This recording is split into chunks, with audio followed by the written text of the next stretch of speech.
You got to get the moves. I'll give you I'll get you over to the weather wall. I'll send you on your way. Yeah, all right. I got to see the touchdown dance, though, on the weather wall at some point. All right, we'll do that. That was fun, Nate. Okay, let's take a look at the weather. Here's what's going on as we head into the next couple of days.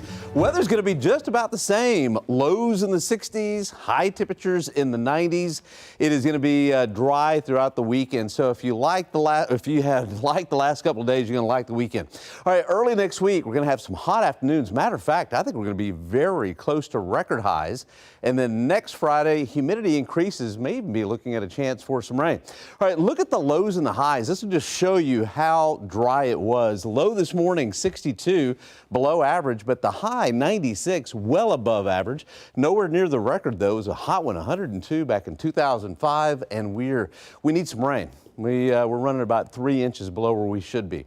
All right, so as we head through the rest of this evening, temperatures in the 70s, and low tomorrow will be right around 66. All right, let's take a look at the surface map. High temperatures again, we're in the mid 90s, but now we've dropped off to 78, and temperature Dallas-Fort Worth 78. By the way, the weather's been great in Dallas-Fort Worth. That's where we've got the State Fair of Texas. All right, really quick, post-tropical Helene.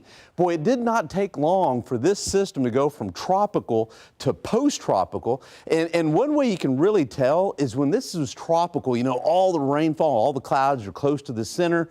But when it becomes post-tropical or no longer tropical, look where most of the rainfall is, away from the center of circulation. So Helene, boy, just put down a lot of rainfall. Northern Florida, Georgia, South Carolina, North Carolina, anywhere from 8 to 12 inches of rain. They had a lot of flooding, especially in there around Atlanta.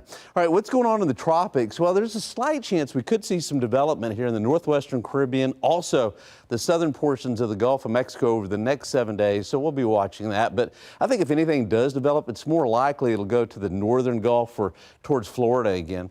And we got Hurricane Isaac out here, and we've got Tropical Storm Joyce out in the middle of the Atlantic. Okay, so we've got the remnants here, and also it's kind of like a stacked low.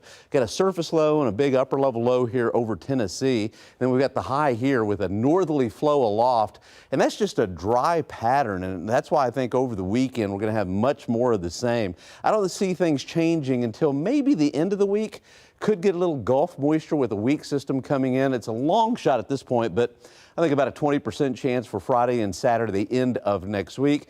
And again, if anything happens in the Gulf of Mexico tropically, probably affecting the northern Gulf or Florida, but we'll watch it. All right, temperatures over the weekend, they're going to be hot in the mid 90s. Mold is moderate, ragweed's heavy, grass is light, pigweed is light. Here's your 14-day forecast. 96 for a high tomorrow. I've got Sunday, Monday, and Tuesday as KENS 5 weather impact alert days because we're going to be close to record highs. This is about as hot as it gets for this time of the year. And then as we head into Friday and Saturday, that disturbance that I showed you, maybe just a slight chance for rain. And then as we head into the 8th, a cold front could come in, give or take a day, something like that. But anyway, I do see 80s on the horizon as we get closer to the middle part of October. We got more KENS 5 news coming up after the break.